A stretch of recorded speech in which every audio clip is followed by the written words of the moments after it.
A few years back, we started our show to help others interested in exploring the Pacific Northwest and eventually the rest of the world. Inspired by the spirit of the Negro Motorist Green Book, we wanted to be a valuable resource to Black and BIPOC travelers while connecting them to some of the most amazing places. What's unique about our show is not only do we showcase spectacular destinations, but we also rate our experiences for how comfortable we felt visiting as Black travelers. In every episode right here, we will show you some of those destinations as well as their comfort rating. I'm Anthony Love. And I'm Marley Love. Come along with us on Traveling While Black. Hey, what's up? It's Anthony and Marley Love, and we are the hosts of Traveling While Black. Back in 2019, our move from St. Louis, Missouri to Seattle, Washington inspired us from being a ordinary married couple to a more adventurous married couple, but with a mission. Yeah, and in that transition from ordinary to more adventurous, we've gotten to visit a bunch of destinations that are not only spectacular, but also safe and inclusive. And we say safe and inclusive, we mean that, because we visit destinations and let you know how comfortable we felt as a Black traveler. Almost like a modern day green book. But we're getting too far ahead of ourselves, because in this episode, we're not only going to tell you more about the story behind our show and its mission, we're also going to give you just a taste of what to expect every time you tune in right here. Yes, and before we get into the meat of the episode, stay to the end because we're going to let you know how you can be involved in the episode as well. So let's get into it. Back in 1936, Victor Hugo Green published the first edition of the Negro Motorist Green Book. This essential guide provided Black travelers with information on safe, comfortable, and welcoming places across America. Little did we know, when we found an actual copy in Marley's grandparents' basement, that one day it would inspire our own journey. Fast forward to 2019, when we made the big move from Missouri to Washington. We were excited about the landscape change, swapping the flat, landlocked plains for the scenic views of the mountains and water. But we were also stepping into a state where the Black population was significantly lower, only 4%, compared to Missouri's 12%. That was a change we could see and feel. Despite the demographic shift, we didn't let it stop us. We threw ourselves into exploring Washington, uncovering amazing hidden gems far beyond Seattle. It was during a return trip from Vancouver, BC, when an idea sparked that would not only change our lives, but potentially the lives of others. Sitting in the U.S. Customs line, we scribbled on the back of an envelope what would become the framework for our show, Traveling While Black. We pondered over the core concept of the show, drawing inspiration from the Green Book we discovered. The issues that guide addressed during segregated America were still relevant. We envisioned creating a resource for people who look like us, and really for anyone, to explore and enjoy places where they might not see many faces similar to their own. That day, Traveling While Black was born. So what exactly is Traveling While Black? It's a series where we explore various destinations and evaluate our experiences based on 3 criteria: the quality of the journey there, the fun that we have there, and most important, how comfortable we feel as Black travelers visiting for the first time. Think of it as a modern-day green book. Through over 150 YouTube episodes and countless TikTok and Instagram stories, we've introduced our ever-growing audience to incredible destinations that are not only amazing, but also safe and inclusive. What's wonderful about our show is the diversity of our adventures. We've experienced a wide array of destinations, and we were excited to share some highlights of that variety with you. Yes, hopefully that's giving you more insight on our show Traveling While Black and its mission. Now, since our show kicked off here in the Pacific Northwest, it makes sense that a lot of our episodes cover destinations that are located in this part of the country. Yes, and this part of the country is beautiful and it's unique, and it offers incredible experiences at different destinations, like the sweet charm and vineyards of Walla Walla, Washington. Walla Walla is located in the southeastern corner of Washington, in an area that benefits from warm summers, mild winters, moderate rainfall, and of course, fruitful soil. All of which that makes it a very popular destination known for great wine. Specifically exceptional Cabernet Sauvignon, Syrah, Merlot, Cabernet Franc, and Malbec.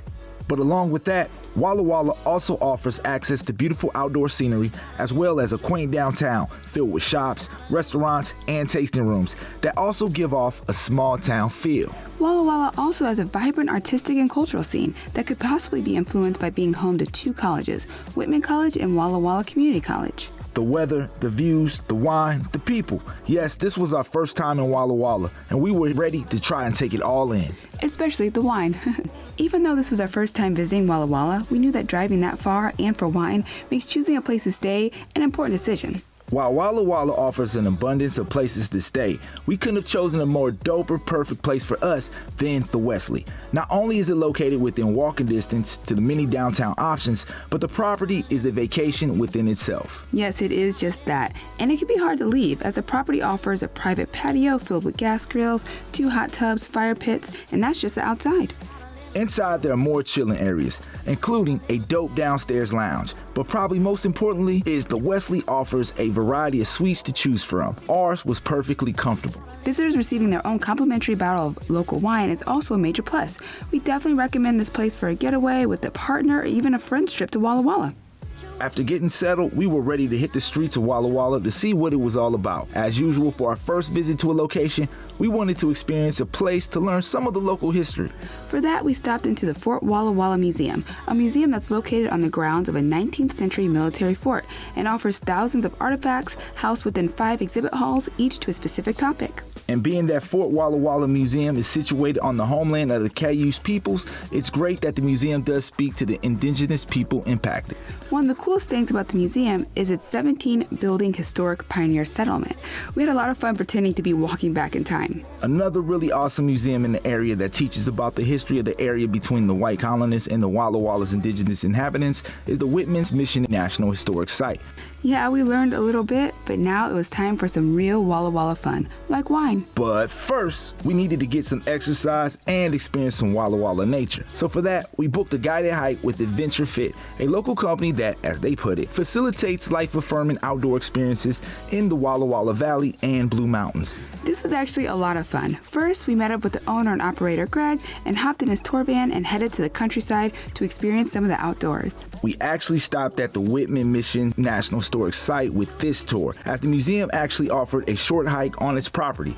But the main hike was up the bluffs near the mouth of the Walla Walla River. This hike was a little challenging, but not too difficult, and the view at the end overlooking the Columbia River at the Wallowa Gap was more than worth it.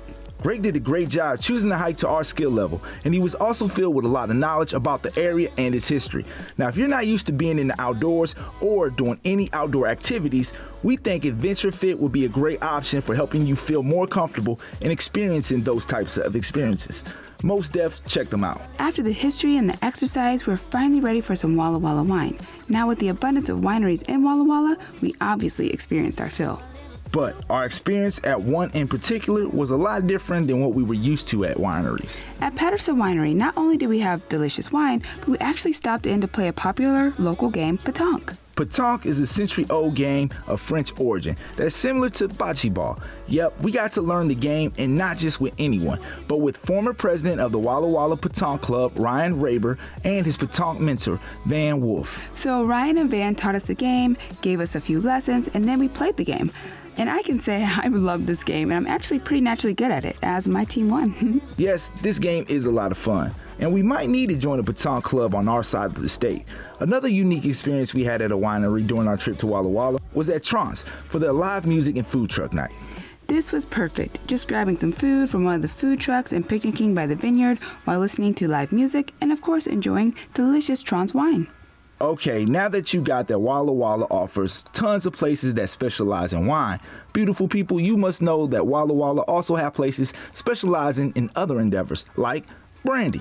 Yeah, so switch things up. We stopped into DW Distillery for a brandy tasting. While I'm not normally a drinker of brandy, I still got a lot more out of the experience than I was expecting. Yes, we were given a tour of the small local brandy distillery, and within the one-room operation, we learned so much that we never knew about the spirit. Like, I had no idea it's made from wine. I guess it makes sense why DW's brandy is really good. I even did the tasting. What else is unique about the distillery is its tasting room that offers a curated extensive history exhibit dedicated to men and women who served at Walla Walla Army Air Base in World War II. Yes, which makes sense being that the building that sits within Walla Walla's airport district was once a part of the Walla Walla Army Base. It's pretty cool, and the artifacts went well with the good brandy. One more final fun experience within Walla Walla was the night we capped off by checking out the annual Walla Walla Hot Air Balloon Stampede event that happened to be taking place during our visit. We attended the packed event for the nighttime balloon light-ups. We watched as balloons were inflated and lit up to make for a pretty dope scene against the backdrop of the night sky. Yes, it was a really unique experience and the perfect way to help put in perspective our time in Walla Walla overall. And I think we can say that it definitely did not disappoint. Yes, no matter what it was we were doing, every time we had a blast doing it. We are definitely going to plan a return trip. Yes, a lot of fun and of course, great wine. Oh, I love Walla Walla, and we absolutely adore the Pacific Northwest, and we cannot wait to show you all more of this region. But we also want y'all to know that we also go to different places within the country as well. Yep, like on our TWB Across America road trip series, where we got to drop into some lesser known smaller cities, like Cheyenne, Wyoming, a city that might not initially make your travel list, but it does pack a few surprises, like we found out on our visit. For the third stop in our TWB Across America series, we headed north up Interstate 25 into the state of Wyoming to check out the capital city of Cheyenne. Wyoming, just like Colorado, is another state that is part of what is referred to as the Rocky Mountain States. And while the state is almost similar to Colorado in size, it has far less people. And in fact, it has the lowest population of all the Rocky Mountain states. Enter in Cheyenne, the most populous city within the least populous Rocky Mountain state.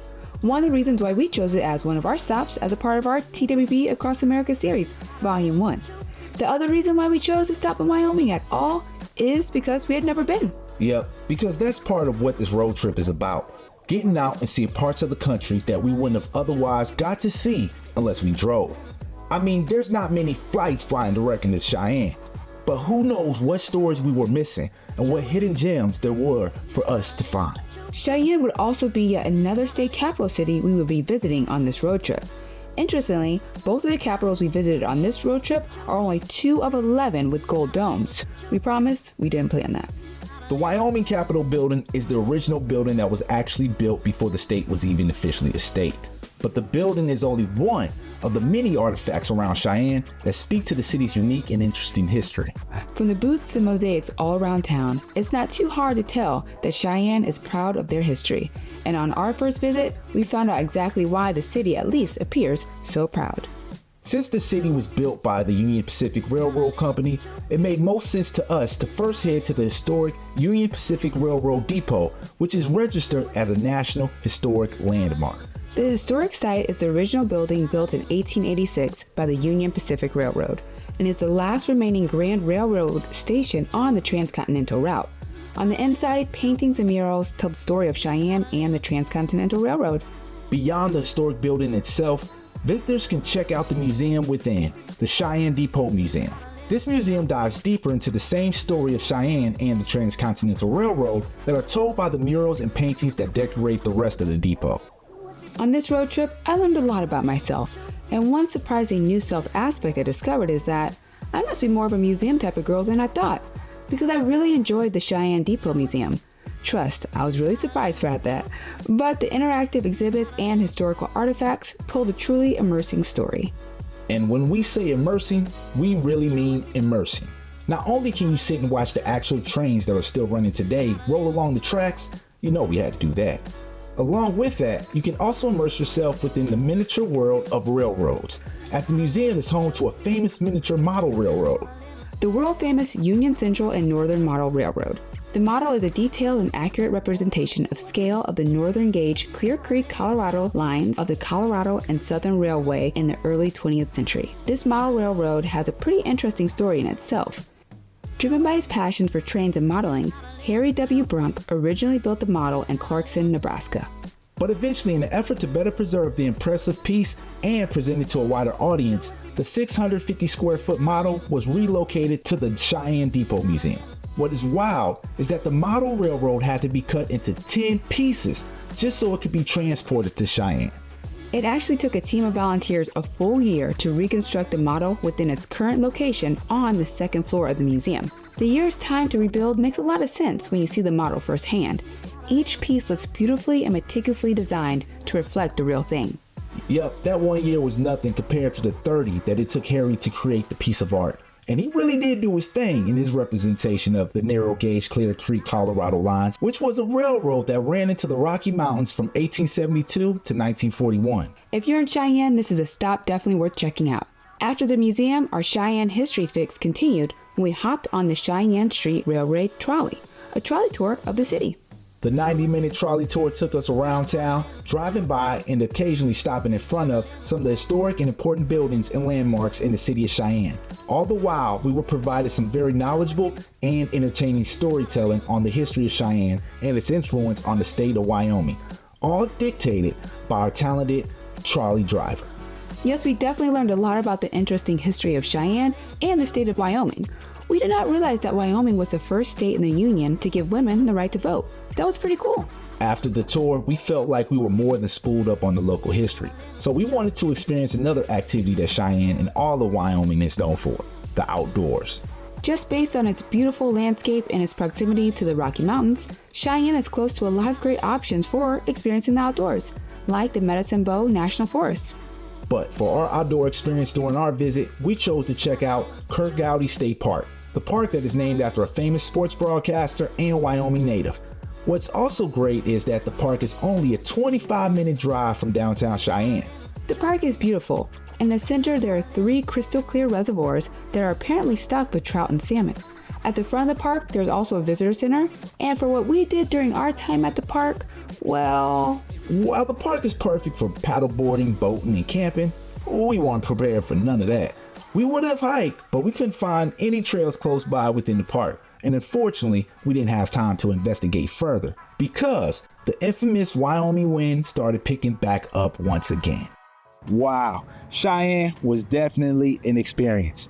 But we did see more other black people than we expected to see, which definitely helped with our comfort. Yes, and on future episodes, you'll be able to see how we rate each destination as a black traveler visiting. And remember, at our YouTube channel, you can always see our overall ratings that include our comfortability for black people for all the destinations that we have visited. Yes, and so don't go anywhere because when we return, we're going to show you how our travels transcend the United States borders. And of course, we'll also show you just what goes into our comfortability for black people rating scale. You don't want to miss this. Like we mentioned, our travels just aren't confined to the US. We also travel internationally, showcasing diverse and enriching experiences from around the globe. Yes, we've been fortunate enough to bring our audience to stunning locations, places that aren't on everyone's travel list but should be, like Isla Mujeres, Mexico. Considered to be among, if not the best destination in Mexico, Isla Mujeres is a small island located just 36 kilometers from Cancun. The popular tourist destination is home to what is recognized as the best beach in the Caribbean, Playa Norte. Isla Mujeres also holds a lot of cultural significance, being that it's held by the Mayan peoples to be a holy place. So during our anniversary vacation, Mars and I ventured off our resort in Cancun and into the local Mexican streets to go check out the island for the very first time. And hopefully from this episode, we can give you all some helpful tips and things to consider if you ever choose to visit the beautiful island yourself. Isla Mujeres is a paradise-like island with beautiful beaches and offers a ton of options for shopping, drinking, and eating, with shops all up and down the main strip. Yep, shopping. Like the shop where we overpaid for souvenir shirts for our niece and nephews. Tip, the shop owners that wave you into a parking spot are not doing it just to be nice. It's a sales trap. After grabbing a cocktail and a bite to eat at the first restaurant we saw on the strip, we headed to check out Playa Norte Beach, which is considered by many to be one of the best beaches in the world. Once we got there, we were immediately approached by a beach waiter who ushered us to a beach chair and even set us up with shade. Tip, if you do plan on visiting the beach, remember to at least bring beach towels and maybe even a beach bag. We had to buy 2 beach towels from the beachside shop. To be honest, the price wasn't that bad for 2 beach towels. My pockets. After enjoying our refreshment and chilling in the shade, we went to experience the waters of the ocean from the famous beach. The calmness of the water on the shore of this beach compared to the others might be part of the reason why it's so popular. Other than the beautiful beaches, the island is known for its cultural significance to the Mayan peoples and Puente Sur, which was once a Mayan holy place. Mars and I took the 25-minute golf cart ride to the island's southern point, aka Punta Sur, so to experience the Mayan culture and history. At Punta Sur lay the ruins of the Temple of Ixchel, honoring the Mayan goddess of moon, fertility, and happiness. Tip: you rub the statue for good luck. Different parts mean different things. For example, if you rub the boobies, that's for fertility. Here's to trying for a third member of Traveling While Black. Ha! At Punta Sur, we walked around and took pictures at the abundance of incredible photo ops, saw the mini iguanas that dominate the area, and walked the park to see the statues dedicated to different Mayan gods and goddesses. The park does charge $2 a person to get a wristband to walk this park. Be sure to bring cash. There are also hiking trails that take you around the ruins and down to the island's rocky coast. Other than that, Punta Sur, of course, offers a gift shop to buy things. After Punta Sur, we were headed back to drop off our golf cart to Andreas and board the next ferry heading back to Cancun. All in all, we can say our experience on Isla Mujeres was a blast. Yes, and we can go as far as saying life-changing. Having left the resort and trying to understand the language, also interacting with the Mexican people and their environment was a different experience that was challenging at times, but so much fun. And we are learning Spanish, so we'll be ready for next time. We absolutely recommend checking out Isla Mujeres for your next trip to the beautiful country of Mexico. Anthony, I feel like Isla Mujeres would be the perfect place for us to retire when we get older. What do you think? I like that idea, Mars, but we travel for a living, so why would we ever retire? When we come back, we're going to show you exactly what goes into our comfort scale for rating a destination, so you don't want to miss this. It's time for TWB's Travel Flex, where every week we share a travel tip that can help you on your travel adventures. Our travel tip today is invest in travel cubes because luggage space is crucial when traveling. If you're an overpacker like me, you know how hard it is to fit all the cute outfits you have planned for your vacation in your suitcase. That's why we recommend using travel cubes. They can go a long way in saving space in your luggage. Head over to our Amazon storefront to get the travel cubes that we use. And this has been this episode's TWB Travel Flex. Welcome back. So as you've seen, our journeys have been fun, exciting, pretty unique, but our main goal is to always be a resource to you. And we do that by rating every destination we visit on 3 criteria: the driver travel, how much fun we had, and of course, how comfortable we feel as a Black traveler visiting. Because our comfort level for Black people rating is so critical to our series and a central part of our mission, we will include the rating for any destinations shown right here. But for now, take a look at this more in-depth explanation of what goes into our comfort scale. With the launch of our Across America series, we introduced a revamped 10-point scale split into 5 key criteria, each worth up to 2 points. Here's a breakdown of what we consider our comfortability for Black people scale. So here we go. For perhaps one of the most important categories, this is how we are measuring our comfortability for Black people rating. For one, we will be considering the amount of Black people we saw during our visit. Also, we will be considering the most recent Black population numbers. Other points of consideration are how prevalent is the Black history of the area, also the visibility of signs that indicate inclusion. Finally, we will be basing it on how comfortable or uncomfortable we feel personally walking around the city and into different establishments. This new scale allows us to offer a more objective review, and it also empowers our viewers to apply these criteria to their own travels.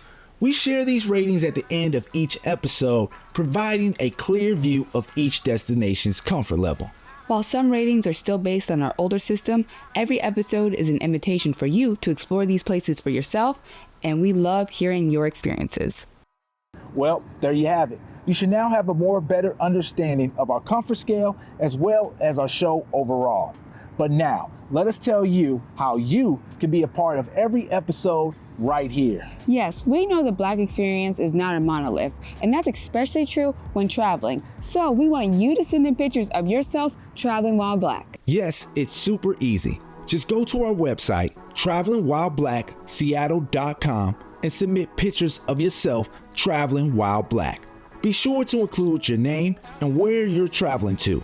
And in every episode, we will pick a handful of submissions to shout out during our segment, Where Are You Traveling While Black?